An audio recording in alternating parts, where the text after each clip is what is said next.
तर तुमचा first preference किंवा फर्स्ट चॉईस कशाला असतं? माझं पहिलं प्रेम हे शास्त्रीय नृत्य आहे, कारण जवळजवळ 20 वर्षाहून जास्त मी कथक नृत्याचं शिक्षण घेतलं आहे पंडिता रोहिणी निवांटे यांच्याकडून.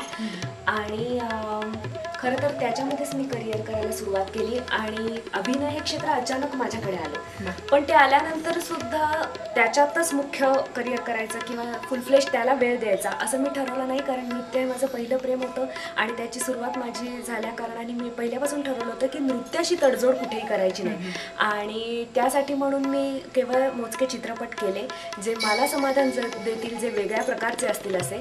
पण मी दैनंदिन मालिका कटाक्षाने टाळल्या, कारण असं आहे की भटकंती नावाची मी मालिका केली, पण दैनंदिन मालिकांमध्ये तुम्हाला महिन्यातले जवळजवळ 20 दिवस द्यायला लागतात अभिनयासाठी. आणि शास्त्रीय नृत्य आहे हे अशा पद्धतीची ही आपली कला आहे की शास्त्रीय संगीत म्हणा किंवा नृत्य म्हणा याच्यासाठी रियाजाची खूप गरज असते आणि रोजचा रियाज जर थांबला तर ते तुमच्या नृत्यावरती दिसून येतं. तर तेवढ्यासाठी मी दैनंदिन मालिका केल्या नाहीत की मला माझा रोजचा रियाज करता यावा नृत्याचा, आणि नृत्याच्या कार्यक्रमांची माझी कुठेही तडजोड होणार नाही की किंवा आता डेट घेतली आणि शूट आहे म्हणून का आलेल्या कार्यक्रमाला नाही म्हणायचं, असं करायला लागू नये ह्याच्यासाठी मी ते केलं. पण मी माझ्या निर्णयावरती खुश आहे, कारण जे समाधान आणि जे प्रेम मला शास्त्रीय नृत्य करून मिळतं किंवा कुठलंही नृत्य करताना मिळतं तर ते अभिनयातनं तेवढं मिळत नाही. आणि आमची जी ग्रामीण किंवा तालुका स्तरावरची जी मुलं आहेत ज्यांच्यासाठी आपण हा कार्यक्रम करतोय, तर त्यांना एवढ्या सोयीसुविधा त्यांच्या ठिकाणी उपलब्ध नसतात, ते पुण्या मुंबईपर्यंत पोहोचू शकत नाहीत. अनेक मुलं अशी असतात की ज्यांच्यामध्ये ही उत्तम बीजे आहेत संगीताची, नृत्याची, अभिनयाची, पण त्यांना ते व्यासपीठ उपलब्ध होत नाही. तर त्यांच्यासाठी तुम्ही काय संदेश द्याल किंवा त्यांनी कुठून सुरुवात करायला हवी? मला असं वाटतं की जर आपल्यात उपजत गुण असतील तर ते बाहेर येण्यासाठी एक तर स्वतःची मेहनत अतिशय आवश्यक असते.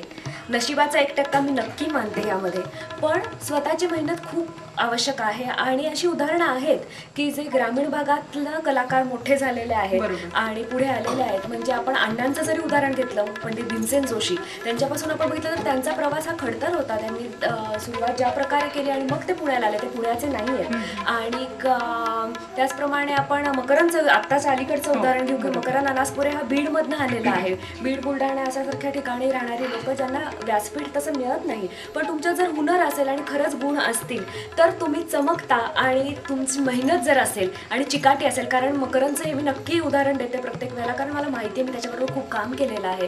तर बीड बुलढाण्यावरनं तो ज्या वेळेला बाहेर पडला त्याच्यानंतर सुद्धा मुंबईत आल्यानंतर तो हिरो म्हणून प्रसिद्ध झाला नव्हता. माझ्याच चित्रपटात सावरखेडे गावमध्ये तो होता, पण त्याला अतिशय मोजके असे सीन होते त्या चित्रपटात सुद्धा.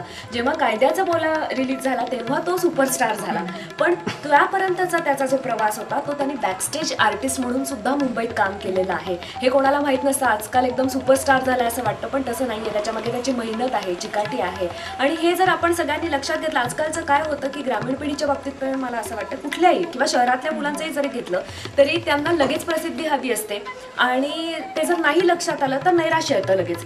तर असं करून चालणार नाही. आपली जर मेहनत असेल, आपले गुण असतील आपल्यामध्ये, तर ते बाहेर येण्यासाठी त्यांनी धडपड करणं आवश्यक आहे. मला असं वाटतं की त्याबरोबर शिक्षणाची ही जोड असावी, कारण असंही होतं की वाहवत जातात सगळेजण आणि केवळ अभिनय क्षेत्राकडे जायचं असतं, ते ग्लॅमर दिसतं, त्याच्यात पैसा दिसतो, म्हणून मग शिक्षण सोडलं किंवा शिक्षणाकडे दुर्लक्ष केलं जातं. तर आपल्या शिक्षणाची जर संधी असेल तर मी हे नक्की सांगेन की पहिले तुमचा पाया मजबूत व्हायला पाहिजे, तो शैक्षणिक पाया मजबूत व्हायला पाहिजे.